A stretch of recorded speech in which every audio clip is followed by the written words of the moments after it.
I've been very clear on this. The premiers, Dr. Tam, and public health officials have all been very clear on this. If you've just returned from abroad, you have to go home and stay home for 14 days. But some people have not been taking this seriously. They're stopping by the grocery store on their way home from the airport. They're getting together with friends after being away for March break.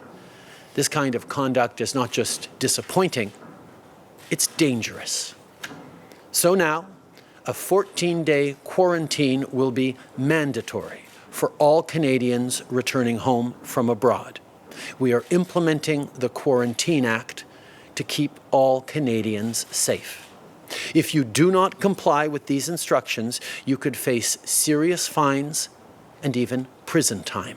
Right across the country, we've seen Canadians following the guidelines, taking very seriously the recommendations of public health agencies. We have seen people staying at home. We have seen people keeping 2 meters distant from each other. We've seen people engaged in hand washing and using hand sanitizer. We know that the vast majority of Canadians have been following the guidelines set out for their own protection and for the protection of all of us.